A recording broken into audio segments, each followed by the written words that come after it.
നമസ്കാരം, good evening. വാർത്താ സന്ധ്യയിലേക്ക് എല്ലാ പ്രേക്ഷകർക്കും സ്വാഗതം. ഞാൻ പ്രജിത് സി കണ്ണൻ. വിശദമായ റിപ്പോർട്ടുകളിലേക്ക് കടക്കുന്നു. നിലമ്പൂരിൽ ചതുഷ്കോണ പോര്.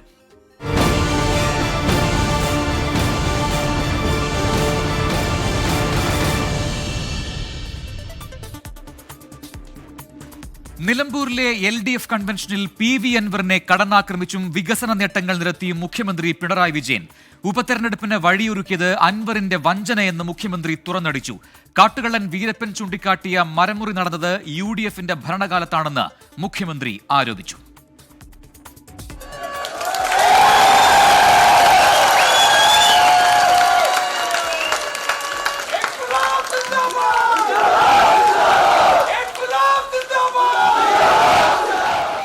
LDFന്റെ മണ്ഡലം കൺവെൻഷൻ ഉദ്ഘാടനം ചെയ്തുകൊണ്ടാണ് മുഖ്യമന്ത്രി പ്രചാരണ പരിപാടികൾ തുടങ്ങിയത്. സർക്കാരിന്റെ വികസന നേട്ടങ്ങൾ വിശദീകരിച്ച മുഖ്യമന്ത്രി തുടർഭരണത്തിന്റെ ആവശ്യകത ഊന്നിപ്പറഞ്ഞു.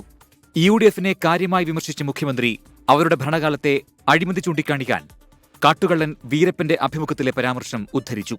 വീരപ്പൻ ജീവിച്ചിരിക്കുന്ന കാലത്ത് ഒരു പത്രക്കാരൻ, മാധ്യമപ്രവർത്തകൻ വീരപ്പനെ കാട്ടിൽ പോയി കണ്ടൊരു വാർത്ത കേട്ടിരുന്നു. ഒരു മന്ത്രി തന്നെ മരം മുറിക്കുന്നത് നേതൃത്വം കൊടുക്കുകയാണല്ലോ. എന്താ നിങ്ങൾ അത് റിപ്പോർട്ട് ചെയ്യാത്തത് എന്ന് വീരപ്പൻ ചോദിച്ചു എന്നാണ്. ന്യൂനപക്ഷ ദളിത് വിഭാഗങ്ങൾക്ക് നേരെ ഉയർന്ന ഭീഷണി ചൂണ്ടിക്കാട്ടി സംഘപരിവാറിനെയും മുഖ്യമന്ത്രി വിമർശിച്ചു. ഏറ്റവും വലിയ വഞ്ചനയാണ് ഈ തെരഞ്ഞെടുപ്പിന് കാരണം എന്ന് വിമർശിച്ച മുഖ്യമന്ത്രി വാര്യംകുന്നനെ ചതിയിലൂടെ ഒറ്റിക്കൊടുത്ത ചരിത്ര സന്ദർഭം ഓർമ്മിപ്പിച്ചു. അൻവറിനെ പരോക്ഷമായി കുറ്റപ്പെടുത്തി. ഐതിഹാസികമായ പോരാട്ടത്തിന് നേതൃത്വം കൊടുത്തവരുടെ മണ്ണാണിത്. അതോടൊപ്പം തന്നെ വാര്യംകുന്നത്തിനെ പിടികൂടാൻ ഉപകരണമായി പ്രവർത്തിച്ച ചതി കാണിച്ചയാളുടെ മണ്ണും കൂടിയാണിത്. ഇപ്പൊ നമ്മളും ഒരു ചതിക്കിരയായാണ് ഇത്തരമൊരു തെരഞ്ഞെടുപ്പ് നേരിടേണ്ടി വന്നിട്ടുള്ളത്. അതില് ഏതെങ്കിലും തരത്തിൽ ആശങ്കപ്പെടുന്നൊരു മുന്നണിയല്ല LDF. പൊതുപ്രവർത്തനത്തിൽ ക്ലീൻ ഇമേജുള്ള നേതാവാണ് M സ്വരാജ്. സ്വരാജ് വിജയിച്ചു വരുന്നത് കാത്തിരിക്കുകയാണെന്ന് പറഞ്ഞാണ് മുഖ്യമന്ത്രി അവസാനിപ്പിച്ചത്. ടീം 24 നിലമ്പൂർ. PV അൻവർ കൂടി അങ്കത്തട്ടിലെത്തിയതോടെ ചതുഷ്കോണ പോരിനൊരുങ്ങി നിലമ്പൂർ. ഒരാഴ്ചയോളം നീണ്ടുനിന്ന നാടകീയ നീക്കങ്ങൾക്കൊടുവിലാണ് PV അൻവർ സ്ഥാനാർത്ഥിത്വം പ്രഖ്യാപിച്ചത്. ഇരു സ്ഥാനാർത്ഥികളെയും പ്രതിപക്ഷ നേതാവ് VD സതീശനെയും കടന്നാക്രമിക്കുന്നതായിരുന്നു ഇന്നത്തെ അൻവറിന്റെ വാർത്താ സമ്മേളനം. കേരളത്തിൽ നാളെ ഞങ്ങൾ ഈ പറയുന്ന നിലമ്പൂരിൽ സ്ഥാനാർത്ഥിയായി നോമിനേഷൻ കൊടുക്കാൻ നിങ്ങളുടെ എല്ലാവരുടെയും സമ്മതവും ആശീർവാദവും തേടുകയാണ്. തൃണമൂൽ കോൺഗ്രസിന്റെ സ്ഥാനാർത്ഥിയായി PV അൻവർ നാളെ നാമനിർദ്ദേശ പത്രിക സമർപ്പിക്കും. ഇനിയുള്ള 19 നാൾ പ്രചാരണം എങ്ങനെയായിരിക്കുമെന്നതിന്റെ ചൂണ്ടുപലകയായിരുന്നു അൻവറിന്റെ വാർത്താ സമ്മേളനം. പ്രതിപക്ഷ നേതാവ് VD സതീശന്റെ പിന്നിൽ മുഖ്യമന്ത്രി പിണറായി വിജയൻ എന്നാരോപിച്ച അൻവർ സതീശന് ഹിറ്റ്ലറിസം എന്നും പറഞ്ഞു. കോൺഗ്രസിലെ ഉത്തരവാദിത്തപ്പെട്ട കാരണവന്മാരായി ഇന്ന് തിളങ്ങി നിൽക്കുന്ന മുല്ലപ്പള്ളി സാർ ഉൾപ്പെടെ, AK ആന്റണി സാർ ഉൾപ്പെടെ, സുധീരൻ സാർ ഉൾപ്പെടെയുള്ള മുഴുവൻ നേതാക്കന്മാരെയും സൈഡ് ലൈൻ ചെയ്തുകൊണ്ട് ഞങ്ങൾ നേടും, ഞാൻ തീരുമാനിക്കും. ഒരു ഹിറ്റ്ലറിന്റെ രൂപം നിങ്ങൾക്ക് കാണുന്നുണ്ടോ ഈ വ്യക്തിയിൽ? ഇന്നത്തെ ഈ അവസാനത്തെ ആ പ്രഖ്യാപനമൊക്കെ നിങ്ങൾ കണ്ടില്ലേ? വാതിലടച്ചു. ആര്യടൻ ഷൗക്കത്ത് വിജയിക്കില്ല. അതിനുള്ള കാരണങ്ങളായി ആരോപണങ്ങൾ ഉന്നയിച്ച അൻവർ M സ്വരാജിനെതിരെയും കടുത്ത വിമർശനം ഉന്നയിച്ചു. അൻവറിന്റെ സ്ഥാനാർത്ഥിത്വം ബാധിക്കില്ലെന്നാണ് UDF നേതാക്കളുടെ പ്രതികരണം. ചർച്ചയുടെ വാതിലുകൾ അടഞ്ഞെന്നും നേതാക്കൾ. ഞങ്ങൾ ഒറ്റ കാര്യം പറഞ്ഞു, ഞങ്ങളുടെ സ്ഥാനാർത്ഥിയെ പിന്തുണയ്ക്കണം. ഞങ്ങളുടെ സ്ഥാനാർത്ഥിയെ പിന്തുണച്ചാൽ UDFലെ അസോസിയേറ്റ് മെമ്പറാകുന്ന കാര്യം ആലോചിക്കുക.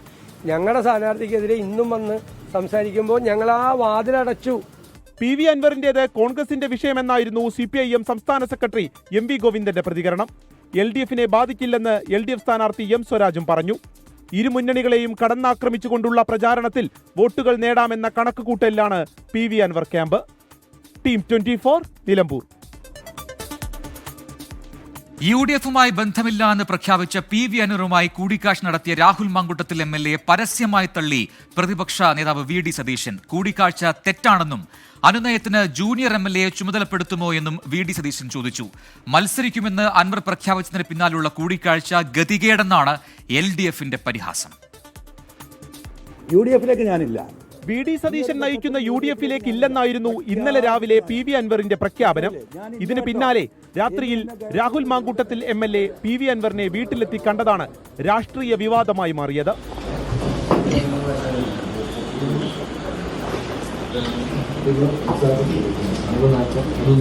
അൻവറുമായുള്ള ചർച്ചയുടെ വാതിൽ അടഞ്ഞെന്ന് UDF നേതാക്കൾ പ്രഖ്യാപിച്ചതിന് ശേഷമുള്ള രാഹുലിന്റെ കൂടിക്കാഴ്ചയിൽ നേതാക്കൾക്ക് എതിർപ്പുണ്ട്. കൂടിക്കാഴ്ച തെറ്റെന്ന് പ്രതിപക്ഷ നേതാവ് വി.ഡി. സതീശൻ. ഞങ്ങൾ ആരെയും ചുമതലപ്പെടുത്തിയിട്ടില്ല. മാത്രമല്ല ജൂനിയർ ആയിട്ടുള്ള ഒരു MLA ആണോ ചുമതലപ്പെടുന്നത്? അദ്ദേഹം തന്നെ പോയതാണ്. അദ്ദേഹം പോയത് തെറ്റാണ് എന്നാണ് എൻ്റെ അഭിപ്രായം. പോകാൻ പാടില്ലായിരുന്നു. അൻവറുമായി കൂടിക്കാഴ്ച നടത്താൻ കോൺഗ്രസോ UDF-ഓ രാഹുലിനെ ചുമതലപ്പെടുത്തിയിട്ടില്ലെന്ന് KPCC അധ്യക്ഷൻ സണ്ണി ജോസഫും UDF കൺവീനർ അടൂർ പ്രകാശും ഉൾപ്പെടെയുള്ള നേതാക്കൾ വ്യക്തമാക്കി. പിണറായിസത്തിനെതിരെയുള്ള പോരാട്ടത്തിന്റെ ട്രാക്ക് മാറരുതെന്ന് പറയാനായിരുന്നു കൂടിക്കാഴ്ചയെന്ന് ആദ്യം ന്യായീകരിച്ച രാഹുൽ നേതാക്കളുടെ എതിർപ്പിന് പിന്നാലെ നിലപാട് മാറ്റി. ശ്രീ പിണറായി വിജയൻ പിതൃസ്ഥാനീയനാണെന്ന് പറയുകയും ചെയ്തിടത്തുനിന്ന് പിണറായിസത്തിനെതിരായിട്ട് സംസാരിക്കാൻ തീരുമാനിക്കുന്നു. ആ മൊമെന്റ് തൊട്ട് അയാൾ പറയുന്ന ആ കാര്യത്തോട് യോജിച്ചു. പിണറായിസത്തിനെതിരായിട്ടുള്ള ഫൈറ്റിൽ ജയിക്കാൻ കഴിയുക UDF-നാണ്. ആ UDF-നെ നിങ്ങൾ പിന്തുണയ്ക്കണം എന്നാണ് ഞാൻ അദ്ദേഹത്തോട് ആവശ്യപ്പെട്ടത്. മത്സരിക്കുമെന്ന് PV അൻവർ വ്യക്തമാക്കിയതിന് പിന്നാലെ രാത്രി നടത്തിയ കൂടിക്കാഴ്ച കാലുപിടിക്കാനാണെന്ന് LDF പരിഹാസം. UDF-ന്റെ ഗതികേടെന്ന് LDF സ്ഥാനാർത്ഥി M. സ്വരാജ്. കാലുപിടിക്കുന്നു എന്നത് ഇപ്പോൾ മാധ്യമങ്ങൾ തന്നെ റിപ്പോർട്ട് ചെയ്യുകയാണ്. UDF-ന് സംഭവിച്ച അനിവാര്യമായ ഒരു അപകടമാണ്. ഇന്നലെ രാത്രി PV അൻവറിന്റെ വീട്ടിലെത്തിയാണ് രാഹുൽ മാങ്കൂട്ടത്തിലിന്റെ കൂടിക്കാഴ്ച.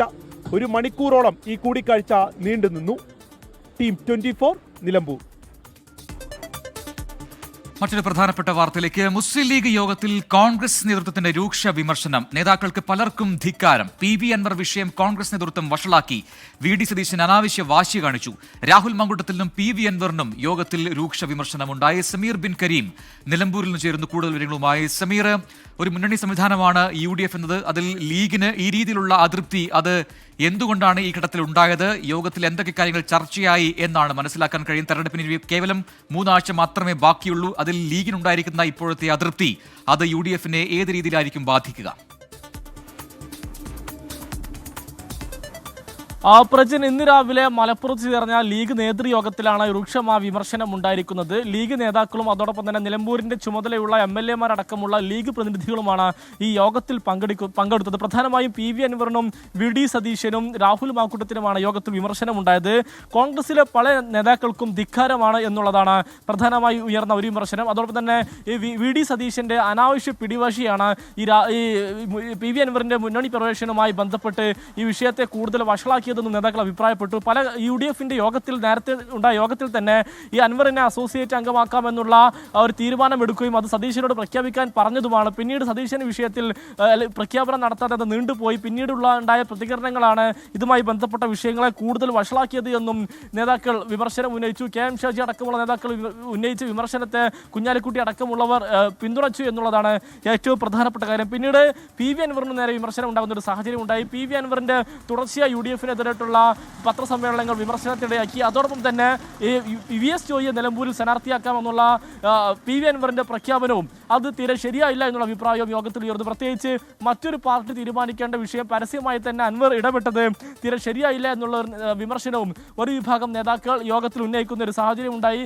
മാത്രമല്ല ഈ രാഹുൽ മാങ്കൂട്ടം UDF-ന്റെ എല്ലാ തരത്തിലുള്ള PV അൻവറുമായുള്ള ചർച്ച അവസാനിപ്പിച്ചതിന് ശേഷം രാഹുൽ മാങ്കൂട്ടത്തിൽ PV അൻവറുമായി ചർച്ച നടത്തിയത് ഒരു തരത്തിലും ശരിയായില്ല, അത് UDF-ന് തന്നെ നാണക്കേടായി എന്നുള്ള വിമർശനവും നേതാക്കൾ ഉന്നയിക്കുന്ന ഒരു സാഹചര്യം ഉണ്ടായി. നേതൃത്വം തീരുമാനമെടുത്ത ശേഷം രാഹുൽ മാങ്കൂട്ടം എന്തിനാണ് അൻവറുമായി ചർച്ച നടത്താൻ പോയത് എന്നാണ് ഒരു വിഭാഗം നേതാക്കൾ ഉന്നയിക്കുന്ന കാര്യം. അതോടൊപ്പം തന്നെ PV അൻവർ നിലമ്പൂരിൽ മത്സരിച്ചാലും UDF-ന് വിജയ സാധ്യത ഉണ്ട് എന്നുള്ള ഒരു വിലയിരുത്തലാണ് ഇന്നത്തെ യോഗം എത്തിയത്.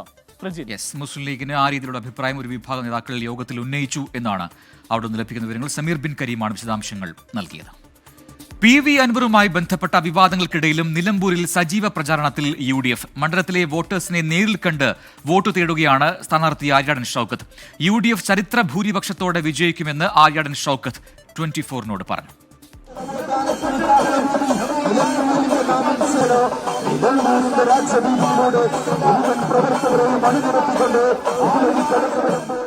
പത്രികാ സമർപ്പണത്തിന് പിന്നാലെ പ്രചാരണം ശക്തമാക്കുകയാണ് UDF. സ്ഥാനാർത്ഥി പ്രഖ്യാപനം മുതൽ ലഭിച്ച മുൻതൂക്കം തുടരുകയാണ് UDF ക്യാമ്പിന്റെ ലക്ഷ്യം. വോട്ടർമാരെ നേരിൽ കണ്ട് വോട്ടുറപ്പിക്കുന്ന തിരക്കിലായിരുന്നു സ്ഥാനാർത്ഥി ആര്യാടൻ ഷൗക്കത്ത്. ചരിത്ര ഭൂരിപക്ഷത്തിൽ UDF വിജയം ഉറപ്പെന്ന സ്ഥാനാർത്ഥി. ഒരു സംശയം വേണ്ട, അത് വലിയ ഭൂരിപക്ഷത്തിന് നിലമ്പൂർ, ഞാൻ പറഞ്ഞല്ലോ, വടക്ക് തൃക്കാക്കരയിലും അതുപോലെ തന്നെ പുതുപ്പള്ളിയിലും പാലക്കാടും 3 ഉപതെരഞ്ഞെടുപ്പുകളിൽ ആവർത്തിച്ചത് ആ ചരിത്ര വിജയമാണെങ്കിൽ നിലമ്പൂരിൽ അതിനേക്കാൾ കൂടുതൽ ഭൂരിപക്ഷം നേടിക്കൊണ്ടുള്ള ഒരു വലിയ ചരിത്ര ഭൂരിപക്ഷം നിലമ്പൂരുണ്ടാവും. മണ്ഡലത്തിൽ സാഹചര്യം അനുകൂലമെന്നാണ് കോൺഗ്രസ് ക്യാമ്പിന്റെ വിലയിരുത്തൽ. അൻവറിന്റെ നിലപാട് വിജയത്തെ ബാധിക്കില്ലെന്ന ആത്മവിശ്വാസവും UDF ക്യാമ്പിനുണ്ട്. UDF തെരഞ്ഞെടുപ്പ് കമ്മിറ്റി ഓഫീസ് PK കുഞ്ഞാലിക്കുട്ടി ഉദ്ഘാടനം ചെയ്തു. ഞങ്ങളിപ്പോൾ അവിടെ LDF UDF മത്സരമാണ് നടക്കാൻ പോകുന്നത്. അപ്പോൾ UDFിൻ്റെ സ്ഥാനാർത്ഥിയെ ആര്യാടൻ ഷൗക്കത്തിന് വിജയിപ്പിക്കാനുള്ള സ്ട്രാറ്റജീസ് പ്ലാൻ ചെയ്യാൻ വേണ്ടി ഭാരവാഹികൾ, ചുമതലയുള്ളവർ, MLAമാർ എല്ലാവരുടെയും യോഗം ഞങ്ങൾ വിളിച്ചിരിക്കുകയാണ്. വേറെ ഒരു അജണ്ടയില്ല. നാളെയാണ് UDFിന്റെ തിരഞ്ഞെടുപ്പ് കൺവെൻഷൻ. UDFിന്റെ പ്രധാന നേതാക്കൾ നേരിട്ടാണ് നിലമ്പൂരിൽ പ്രചാരണം ഏകോപിപ്പിക്കുന്നത്. ടീം 24 നിലമ്പൂർ. അനിശ്ചിതത്വങ്ങൾക്കിടെ നിലമ്പൂരിൽ സ്ഥാനാർത്ഥിയെ പ്രഖ്യാപിച്ച് BJP. നിലമ്പൂർ സ്വദേശിയും കേരള കോൺഗ്രസ് ജോസഫ് വിഭാഗം നേതാവുമായിരുന്ന അഡ്വക്കേറ്റ് മോഹൻ ജോർജാണ് NDAയുടെ സ്ഥാനാർത്ഥി. സ്ഥാനാർത്ഥിത്വം പ്രഖ്യാപിച്ച ശേഷമാണ് മോഹൻ ജോർജ് BJPയിൽ അംഗത്വമെടുത്തത്. നിലമ്പൂരിൽ മത്സരിക്കേണ്ടെന്ന അഭിപ്രായം BJPക്കും BDJSനുള്ളിലും ശക്തമായിരുന്നു. ഇതിനിടെയാണ് സർപ്രൈസ് സ്ഥാനാർത്ഥിയായി അഡ്വക്കേറ്റ് മോഹൻ ജോർജിനെ ദേശീയ നേതൃത്വം പ്രഖ്യാപിച്ചത്. 4 പതിറ്റാണ്ടായി വിവിധ കേരള കോൺഗ്രസ് പാർട്ടികളിൽ മോഹൻ ജോർജ് പ്രവർത്തിച്ചു. ശക്തമായ മത്സരമുണ്ടാകുമെന്ന് NDA സ്ഥാനാർത്ഥി. BJPക്ക് അനുകൂലമായ വലിയ സാഹചര്യമല്ല ഇപ്പോൾ നിലവിലുള്ളത്. എല്ലാവരുടെയും പിന്തുണ പ്രതീക്ഷിക്കുന്നു. ക്രൈസ്തവരുടെ മനോഭാവം മാറിയല്ലോ, അവർക്ക് BJP അനുകൂലമായല്ലോ. കാരണം മോദിജി ചെയ്ത പ്രവർത്തനങ്ങൾ അത്ര നല്ലതാണ്, വലുതാണ്. തീർച്ചയായിട്ടും ആ രീതിയിലാണ് ഞാൻ കാണുന്നത്. BJPക്ക് ഇന്ത്യയിൽ തന്നെ വലിയ അടിത്തറയില്ലായിരുന്നല്ലോ പണ്ട്. ഇപ്പോൾ വലിയ അടിത്തറയല്ലേ? ഇത് കേരളത്തിലും ഉണ്ടാകും, തീർച്ചയായിട്ടും ഉണ്ടാകും. കേരള കോൺഗ്രസ് ജോസഫ് വിഭാഗം നേതാവായിരുന്ന മോഹൻ ജോർജ് ഇന്നുച്ച തിരിഞ്ഞാണ് BJPയിൽ അംഗത്വമെടുത്തത്. കേരള കോൺഗ്രസ് ജോസഫ് വിഭാഗം മലപ്പുറം ജില്ലാ സെക്രട്ടറി ഷാജു ചെറായനും BJPയിൽ അംഗത്വമെടുത്തു. നിലമ്പൂർ ചുങ്കത്തറ സ്വദേശിയായ മോഹൻ ജോർജ് നിലമ്പൂർ കോടതിയിലെ അഭിഭാഷകനാണ്. ക്രൈസ്തവ വിഭാഗത്തിൽ നിന്നുള്ള ആളെന്നതും മോഹൻ ജോർജിനെ പരിഗണിക്കാൻ കാരണമായി. മോഹൻ ജോർജ് പാർട്ടിയെ നിർണായക ഘട്ടത്തിലൊറ്റിയെന്ന് കേരള കോൺഗ്രസ് ജോസഫ് മലപ്പുറം ജില്ലാ ഘടകം കുറ്റപ്പെടുത്തി. എന്നാൽ പാർട്ടിയുമായി മോഹൻ ജോർജിന് ബന്ധമില്ലെന്നാണ് സംസ്ഥാന നേതൃത്വത്തിന്റെ പ്രതികരണം. അതേസമയം BJPക്ക് UDF ഡെപ്യൂട്ടേഷനിൽ നൽകിയ സ്ഥാനാർത്ഥിയാണ് മോഹൻ ജോർജ് എന്ന് കേരള കോൺഗ്രസ് M പരിഹസിച്ചു. 24 നിലമ്പൂർ. നിലമ്പൂർ ഉപതെരഞ്ഞെടുപ്പിൽ നിന്ന് പിന്മാറി കേരള വ്യാപാരി വ്യവസായി ഏകോപന സമിതി. UDF LDF നേതാക്കളുമായി നടത്തിയ ചർച്ചയെ തുടർന്നാണ് അവസാന നിമിഷത്തെ ഈ പിന്മാറ്റം. മലപ്പുറം ജില്ലാ പ്രസിഡന്റ് കുഞ്ഞാവു ഹാജിയെ സ്ഥാനാർത്ഥിയാക്കാനായിരുന്നു തീരുമാനം. നാളെ നാമനിർദ്ദേശ പത്രിക ഇരിക്കെയാണ് ഉന്നതതല ഇടപെടലിനെ തുടർന്നുള്ള ഈ പിന്മാറ്റം. നിലമ്പൂരിൽ സമദൂരം പാലിക്കുമെന്ന് സംസ്ഥാന പ്രസിഡന്റ് രാജു അപ്സര പറഞ്ഞു. ഭരണപക്ഷവും പ്രതിപക്ഷവും പലതരത്തിൽ കുഞ്ഞാവു ഹാജിയോടും ഏകോപന സമിതി സംസ്ഥാന കമ്മിറ്റിയോടും ആവശ്യപ്പെട്ടു. നമ്മുടെ പ്രശ്നങ്ങൾ, നിങ്ങളുടെ പ്രശ്നങ്ങൾക്കെല്ലാം പരിഹാരമുണ്ടാക്കാം. ഇത് വല്ലാത്ത തെരഞ്ഞെടുപ്പാണ്. സാഹചര്യത്തിൽ അവർ 2 കൂട്ടരുടെയും റിക്വസ്റ്റ് മാനിച്ച് തെരഞ്ഞെടുപ്പിൽ നിന്ന് പിന്മാറാൻ ഞങ്ങൾ തീരുമാനിച്ചു. ഞങ്ങൾ സമദൂരമായിരിക്കും. കാരണം ഞങ്ങളുടെ എല്ലാ പാർട്ടിപ്പെട്ടവരും ഞങ്ങളുടെ കൂടെ ഉണ്ട്. ഒരാൾക്ക് ഞങ്ങൾ പിന്തുണ പ്രഖ്യാപിക്കുന്നില്ല. സംസ്ഥാനത്തെ മഴ സാഹചര്യം എന്താണെന്ന് നോക്കാം. സംസ്ഥാനത്ത് മഴക്കെടുതിയിൽ 2 മരണം കൂടി റിപ്പോർട്ട് ചെയ്തു. കോട്ടയത്ത് വെള്ളക്കെട്ടിൽ വീണ് യുവാവ് മരിച്ചു. 18 വയസ്സുള്ള ഒളശ മാവുങ്കൽ അലൻ ദേവസ്യാണ് മരിച്ചത്. ഇന്നലെ അർദ്ധരാത്രിയായിരുന്നു ഈ അപകടം. കടലുണ്ടിപ്പുഴയിൽ കഴിഞ്ഞ ദിവസം കാണാതായ കരാത്തോട് സ്വദേശി സെയ്തലവിയുടെ മൃതദേഹം കണ്ടെത്തി. പരപ്പനങ്ങാടി കരിങ്കല്ലത്താണി ഭാഗത്താണ് മൃതദേഹം കണ്ടെത്തിയത്. നാട്ടുകാർ മൃതദേഹം കരയ്ക്കെത്തിച്ച് നടത്തിയ പരിശോധനയിലാണ് കാരത്തോട് സ്വദേശിയുടേതാണ് എന്ന് തിരിച്ചറിഞ്ഞത്. കഴിഞ്ഞ വെള്ളിയാഴ്ചയാണ് സെയ്തലവിയെ പുഴയിൽ വീണ് കാണാതായത്.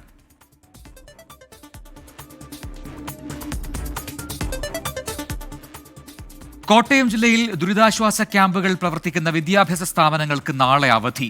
ക്യാമ്പുകൾ പ്രവർത്തിക്കുന്ന സ്കൂളുകളിലെ പ്രവേശനോത്സവം ക്യാമ്പ് അവസാനിക്കുന്നതിന്റെ അടുത്ത പ്രവൃത്തി ദിവസം നടത്തുമെന്നും ജില്ലാ കളക്ടർ അറിയിച്ചു. വെള്ളക്കെട്ട് രൂക്ഷമായി തുടരുന്ന കുട്ടനാട് താലൂക്കിലെയും പുറക്കാട് പഞ്ചായത്തിലെയും വിദ്യാഭ്യാസ സ്ഥാപനങ്ങൾക്ക് നാളെ അവധി പ്രഖ്യാപിച്ചിട്ടുണ്ട്. വേനലവധിക്ക് ശേഷം സംസ്ഥാനത്തെ സ്കൂളുകൾ നാളെ തുറക്കുകയാണ്. പ്രവേശനോത്സവത്തിന്റെ സംസ്ഥാനതല ഉദ്ഘാടനം Alappuzha Kalavoor government higher secondary സ്കൂളിൽ മുഖ്യമന്ത്രി പിണറായി വിജയൻ നിർവഹിക്കും. ഒരുക്കങ്ങൾ പൂർത്തിയായതായി വിദ്യാഭ്യാസ വകുപ്പ് അറിയിച്ചു. പുതിയ അധ്യയന വർഷം ആരംഭിക്കുമ്പോൾ വലിയ മാറ്റങ്ങളാണ് വിദ്യാഭ്യാസ വകുപ്പ് നടപ്പിലാക്കാൻ ഉദ്ദേശിക്കുന്നത്. പ്രവൃത്തി സമയം വർദ്ധിപ്പിക്കുക, സിലബസിന് പുറമെയുള്ള വിഷയങ്ങൾ പഠിപ്പിക്കുക, സ്കൂളുകളിൽ പരാതിപ്പെട്ടി സ്ഥാപിക്കുക തുടങ്ങി നിരവധി മാറ്റങ്ങളോടെയായിരിക്കും തുടക്കം. മുൻ വർഷങ്ങളിൽ പരാതി ഉയർന്ന സാഹചര്യത്തിൽ +1 സീറ്റ് അധികമാക്കും. മലപ്പുറത്തും അധിക സീറ്റുകളുണ്ടാകും. ഇന്നത്തെ കണക്കൂട്ടലനുസരിച്ച് +1 സീറ്റിന് ബുദ്ധിമുട്ടുണ്ടാവാൻ സാധ്യതയില്ല, മിച്ചം വരെയുള്ളൂ. ചില ജില്ലകളിൽ കൂടുതൽ മിച്ചം വരും. ഫസ്റ്റ് അലോട്ട്മെന്റ് തന്നെ ഇപ്പോഴും ഒന്നും ഒരു പരാതിയും കേട്ടില്ലല്ലോ, ഒന്നുമില്ല. ആദ്യമേ തന്നെ നമ്മൾ വർദ്ധിപ്പിച്ച ബാച്ചിൻ്റെ സീറ്റിൻ്റെ എണ്ണം വച്ചുകൊണ്ട് തന്നെ ഇത് ഇട്ടു, നമ്മൾ അതിൻ്റെ സീനിയോറിറ്റി ഇട്ടു. മലപ്പുറം ജില്ലയിൽ തന്നെ സീറ്റ് മിച്ചമാണ് ഇപ്പോഴത്തെ കണക്കനുസരിച്ച്. അപകടങ്ങൾ മുന്നിൽ കണ്ട് സ്കൂൾ കെട്ടിടങ്ങൾക്കും സ്കൂൾ ബസ്സുകൾക്കും ഫിറ്റ്നസ് നിർബന്ധമാക്കി. സ്കൂൾ ബസ് ഡ്രൈവർമാർക്ക് ഫിറ്റ്നസ് സർട്ടിഫിക്കറ്റും മെഡിക്കൽ വെരിഫിക്കേഷനും നിർബന്ധം. സ്കൂൾ ബസ്സിൽ ഫിറ്റ്നസ് സർട്ടിഫിക്കറ്റ്, സ്കൂളിൻ്റെ ഫിറ്റ്നസ് വേണം, ഡ്രൈവർമാരുടെ മെഡിക്കൽ പോലീസ് വെരിഫിക്കേഷൻ സർട്ടിഫിക്കറ്റ് വേണം. അക്കാര്യങ്ങളെല്ലാം നമ്മൾ ഏതാണ്ട് 100ഓളം വരുന്ന കാര്യങ്ങൾ പോയിന്റ് കൊടുത്തിട്ടുണ്ട്. അത് എല്ലാ സ്കൂളിൽ നിന്ന് ടിക്ക് ചെയ്ത് DOമാർ AIOമാർ മുഖാന്തരം വാങ്ങുകയാണ്. നാളെ സ്കൂൾ തുറക്കുമ്പോൾ പ്രവൃത്തി സമയവും കൂടും. അരമണിക്കൂർ വർദ്ധിച്ച് രാവിലെ 9:45 മുതൽ വൈകിട്ട് 4:15 വരെയാണ് പ്രവൃത്തി സമയം. 44 ലക്ഷത്തിലധികം വിദ്യാർത്ഥികളെയാണ് ഇത്തവണ പുതുതായി സ്കൂളിലേക്ക് പ്രതീക്ഷിക്കുന്നത്. പാഠപുസ്തകങ്ങൾക്കപ്പുറത്ത് സാമൂഹിക വിഷയങ്ങളും വ്യക്തിത്വ വികസനത്തിനുള്ള ക്ലാസുകളുമായിരിക്കും വിദ്യാർത്ഥികൾക്ക് ആദ്യം നൽകുക. 24 തിരുവനന്തപുരം. വടക്ക് കിഴക്കൻ സംസ്ഥാനങ്ങളിൽ മഴക്കെടുതി രൂക്ഷം. 24 മണിക്കൂറിനിടെ 6 സംസ്ഥാനങ്ങളിലായി 28 പേർ മരിച്ചു. 5000-ലേറെ വിനോദസഞ്ചാരികൾ കുടുങ്ങിക്കിടക്കുകയാണ്. അസമിൽ ഓറഞ്ച് അലർട്ടാണ്. ജമ്മുകശ്മീരിലെ സോജില പാസിലെ വൻ മഞ്ഞിടിച്ചിലിനെ തുടർന്ന് ശ്രീനഗർ ലേ ദേശീയപാത അടച്ചു. ബംഗാൾ ഉൾക്കടലിലുണ്ടായ ന്യൂനമർദ്ദത്തെ തുടർന്ന് പെയ്ത ശക്തമായ മഴ വടക്ക് കിഴക്കൻ സംസ്ഥാനങ്ങളിൽ ജനജീവിതത്തെ ഗുരുതരമായി ബാധിച്ചു. 6 സംസ്ഥാനങ്ങളിലുണ്ടായ മഴക്കെടുതിയിൽ 24 മണിക്കൂറിനിടെ 28 പേർ മരിച്ചു. അരുണാചൽ പ്രദേശിൽ 9 പേരും, മേഘാലയയിൽ 6 പേരും, അസമിലും മിസോറാമിലും 5 പേർ വീതവും, ത്രിപുരയിൽ 2ഉം, നാഗാലാൻഡിൽ ഒരാളും മരിച്ചതായാണ് റിപ്പോർട്ട്. അരുണാചൽ പ്രദേശിലെ കിഴക്കൻ കെമാങ് ജില്ലയിൽ ദേശീയപാത 13ഉം, നാഗാലാൻഡിലെ ചുമൌകെഡിമ ജില്ലയിൽ ദേശീയപാത 29 മണ്ണിടിച്ചിലിൽ തകർന്നു. അസമിലെ ഭൂരിഭാഗം ജില്ലകളിലും വെള്ളം കയറി. സിൽച്ചറിൽ ഒരു ദിവസത്തിനിടെ 415.8 മില്ലിമീറ്റർ മഴയാണ് രേഖപ്പെടുത്തിയത്. ജമ്മു കശ്മീരിൽ 2 ദിവസമായി തുടരുന്ന മഴയിൽ സോജില പാസിലുണ്ടായ വൻ മഞ്ഞിടിച്ചിലിനെ തുടർന്ന് തന്ത്രപ്രധാനമായ ശ്രീനഗറിലെ ദേശീയപാത അടച്ചു. നിരവധി വാഹനങ്ങൾ പ്രദേശത്ത് കുടുങ്ങിക്കിടക്കുകയാണ്. 24 ഡൽഹി. പ്രളയകാലത്ത് കേരളത്തിന് വിദേശ സഹായത്തിന് അനുമതി നൽകാതിരുന്ന കേന്ദ്ര സർക്കാർ മഹാരാഷ്ട്രയ്ക്ക് വിദേശ ഫണ്ട് സ്വീകരിക്കാൻ അനുമതി നൽകിയതിൽ വിവാദം. കേന്ദ്ര സർക്കാരിന് രാഷ്ട്രീയ വേർതിരിവെന്ന് കുറ്റപ്പെടുത്തി സംസ്ഥാന ധനമന്ത്രി KN ബാലഗോപാൽ രംഗത്തെത്തി. സംസ്ഥാനങ്ങൾക്ക് കേന്ദ്ര വിഹിതം വിഭജിക്കുമ്പോഴും ഈ വിവേചനമുണ്ടെന്ന് CPIM general secretary MA baby കുറ്റപ്പെടുത്തി. കേന്ദ്രത്തിന്റെ സാമ്പത്തിക ഉപരോധം തുടരുന്ന സംസ്ഥാന സർക്കാർ വിമർശനത്തിന് പിന്നാലെയാണ് പുതിയ തീരുമാനം വിവാദമാകുന്നത്. മുഖ്യമന്ത്രിയുടെ ദുരിതാശ്വാസ നിധിയിലേക്ക് വിദേശ സഹായം സ്വീകരിക്കാനാണ് മഹാരാഷ്ട്രയ്ക്ക് കേന്ദ്ര സർക്കാർ അനുമതി നൽകിയത്. ആദ്യമായാണ് FCRI ആക്ട് പ്രകാരം ഒരു സംസ്ഥാനത്തിന് അനുമതി ലഭിക്കുന്നത്. പ്രതിസന്ധി കാലങ്ങളിൽ കേരളം പലകുറി വിദേശ സഹായം സ്വീകരിക്കാൻ അനുമതി തേടിയെങ്കിലും കേന്ദ്രം തള്ളി. 2 സംസ്ഥാനങ്ങൾക്ക് 2 നീതി എന്ന കേന്ദ്ര നിലപാടിൽ രൂക്ഷ വിമർശനവുമായി KN ബാലഗോപാൽ രംഗത്തെത്തി. വളരെ വലിയ ദുരിതം വരുന്ന ഘട്ടത്തിൽ പോലും സംസ്ഥാനങ്ങളെ വ്യത്യസ്തമായി കാണുന്ന ഒരു സമീപനം ഉണ്ടെന്നുള്ള സംശയം കേരളീയർക്ക് തോന്നിയാൽ, അല്ലെങ്കിൽ മറ്റൊരു സംസ്ഥാനത്ത് തോന്നിയാൽ അത് അത്ഭുതമില്ല. ദുരിതവുമല്ല അവരുടെ മാനദണ്ഡം, മറിച്ച് രാഷ്ട്രീയമാണ് മാനദണ്ഡം എന്ന് വരുന്നത് ഭരണാധികാരികൾക്ക് ചേരുന്നതല്ല, കേന്ദ്രവും സംസ്ഥാനവും തമ്മിലുള്ള ബന്ധത്തിന് ചേരുന്നതല്ല. കേന്ദ്രത്തിന്റെ തീരുമാനം സംസ്കാര ശൂന്യമെന്ന CPIM general secretary MA baby. സംസ്ഥാനങ്ങൾക്ക് കേന്ദ്ര ഫണ്ട് വിഹിതം വിഭജിക്കുമ്പോഴും പ്രതിപക്ഷ സംസ്ഥാനങ്ങളോടും ഇടതുപക്ഷ ജനാധിപത്യ മുന്നണി ഭരിക്കുന്ന കേരളത്തോടുമെല്ലാം കൊടിയ വിവേചനമാണ് കേന്ദ്ര ഗവൺമെൻറ് കാണിച്ചിട്ടുള്ളത്. കേന്ദ്ര ഗവൺമെൻറ്റിൻ്റെ വിവേചനപരമായ ജനാധിപത്യ വിരുദ്ധമായ സംസ്കാരശൂന്യമായ എന്ന് തന്നെ ഞാൻ പറയും സമീപനമാണ് ഇതിലൂടെ വെളിപ്പെടുന്നത്. പ്രളയാനന്തര പുനർനിർമ്മാണത്തിന് UAE സർക്കാർ 700 കോടി രൂപയായിരുന്നു കേരളത്തിന് വാഗ്ദാനം ചെയ്തത്. കേന്ദ്രം അനുമതി നിഷേധിച്ചതോടെ പണം സ്വീകരിക്കാനായില്ല. കേരളത്തോടുള്ള അവഗണന സജീവ ചർച്ചയാക്കുകയാണ് CPIM. 24 തിരുവനന്തപുരം. ലഹരിക്കും അക്രമത്തിനുമെതിരെ 24 chief editor R Sreekandan Nair നടത്തിയ SKN40 കേരള യാത്രയിലെ കണ്ടെത്തലുകൾ ഞെട്ടിക്കുന്നതാണെന്ന് വിദ്യാഭ്യാസ മന്ത്രി V ശിവൻകുട്ടി. ലഹരി വ്യാപനം വിദ്യാർത്ഥികളെയും വിദ്യാഭ്യാസ സ്ഥാപനങ്ങളെയും കേന്ദ്രീകരിച്ചാണെന്നാണ് പ്രധാന കണ്ടെത്തൽ. സ്കൂൾ തുറക്കുമ്പോൾ തന്നെ ലഹരിക്കെതിരെ കുട്ടികൾക്കിടയിൽ ബോധവൽക്കരണം നടത്തുമെന്നും മന്ത്രി 24 പറഞ്ഞു. ലഹരിക്കും അക്രമങ്ങൾക്കുമെതിരെ 24 chief editor R Sreekandan Nair നടത്തിയ കേരള യാത്രയ്ക്കൊപ്പം ലഹരി സംഘങ്ങളെക്കുറിച്ച് വിശദമായ പഠനവും നടത്തിയിരുന്നു. ഈ റിപ്പോർട്ട് കഴിഞ്ഞ ദിവസം മുഖ്യമന്ത്രിക്കും പൊതുവിദ്യാഭ്യാസ മന്ത്രിക്കും കൈമാറി. സ്കൂൾ പരിസരങ്ങൾ കേന്ദ്രീകരിച്ച ലഹരി മാഫിയ ശക്തമാകുന്നുവെന്ന റിപ്പോർട്ട് ഞെട്ടിക്കുന്നതാണെന്ന് വിദ്യാഭ്യാസ മന്ത്രി വി ശിവൻകുട്ടി. ശ്രീകണ്ഠനാരുടെ ഒരു യാത്ര ഉണ്ടായിരുന്നില്ല, ലഹരിക്കെതിരായിട്ടുള്ള മുന്നേറ്റം. അത് കാസർഗോഡ് മുതൽ തിരുവനന്തപുരം വരെ എല്ലാ ജില്ലകളിലും നല്ല വരവേൽപ്പാണ് ലഭിച്ചത്. അദ്ദേഹത്തിന് കുറേ വിവരങ്ങൾ കിട്ടിയിട്ടുണ്ടായിരുന്നു. ആ വിവരങ്ങളും അദ്ദേഹം തയ്യാറാക്കിയ റിപ്പോർട്ടിൻ്റെ ഒരു കോപ്പി എനിക്ക് നൽകിയിരുന്നു. ആ വിവരങ്ങളിൽ നല്ലൊരു ശതമാനം സ്കൂൾ കുട്ടികളുമായിട്ട് ബന്ധപ്പെട്ടുള്ള വിവരങ്ങളാണ്. നമ്മൾ ഒരുപക്ഷെ കേട്ടാൽ ഞെട്ടുന്ന വിവരങ്ങളാണ് ഉള്ളത്. പലപ്പോഴും രക്ഷിതാക്കൾ ഇക്കാര്യങ്ങൾ വിശ്വസിക്കാറില്ല. ഇത്തവണ സ്കൂൾ തുറക്കുമ്പോൾ തന്നെ ലഹരിക്കെതിരെ ബോധവൽക്കരണത്തിനായി പ്രത്യേക പാഠഭാഗങ്ങൾ ഉൾപ്പെടുത്തിയെന്നും മന്ത്രി വി ശിവൻകുട്ടി പറഞ്ഞു. നമ്മുടെ രക്ഷകർത്താക്കളാണെങ്കിൽ പറഞ്ഞായിട്ട് സമ്മതിക്കുകയില്ല. നിങ്ങളുടെ മകൻ ഇതിന് അടിമയാണ് എന്ന് പറഞ്ഞാൽ സമ്മതിക്കില്ലെന്ന് മാത്രമല്ല, ചികിത്സിക്കേണ്ട ഒരു അവസരം ഉണ്ടായാൽ ചികിത്സിക്കാൻ പോലും ദുരഭിമാനത്തിൻ്റെ പേരിൽ തയ്യാറാവില്ല. അപ്പോൾ അതുകൊണ്ട് നമ്മൾ സ്കൂൾ തുറക്കുമ്പോൾ തന്നെ കുട്ടികൾക്ക് ലഹരി സമൂഹത്തിൽ ഉണ്ടാക്കുന്ന വിപത്തിനെ സംബന്ധിച്ചിടത്തോളം ആണോ ആദ്യം ഒരു ക്ലാസ് കൊടുക്കുന്നത്. SKN40 കേരള യാത്രയുടെ ഭാഗമായി അന്വേഷണ റിപ്പോർട്ട് തയ്യാറാക്കിയതിനെ മുഖ്യമന്ത്രിയും പ്രശംസിച്ചിരുന്നു. 24 തിരുവനന്തപുരം. ഇനി ഇന്നത്തെ സ്വർണ്ണവില. ഇന്നത്തെ സ്വർണ്ണനിരക്ക് സമർപ്പിക്കുന്നത് സ്പർശ ഗോൾഡ് ആൻഡ് ഡയമണ്ട്സ്. ഡിജിറ്റലാകൂ ഇനി സ്പർശയോടൊപ്പം.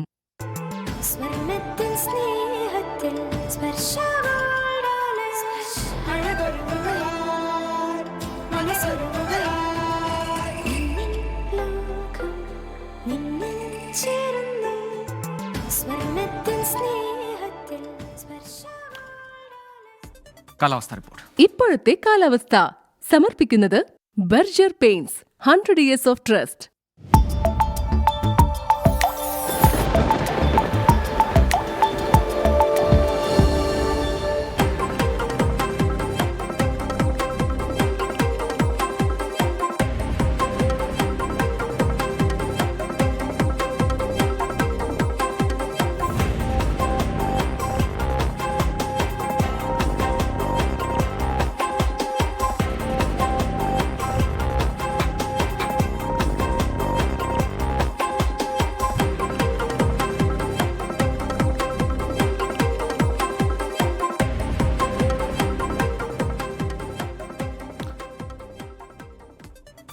ഇതോടെ വാർത്താസന്ധ്യ പൂർത്തിയാവുന്നു.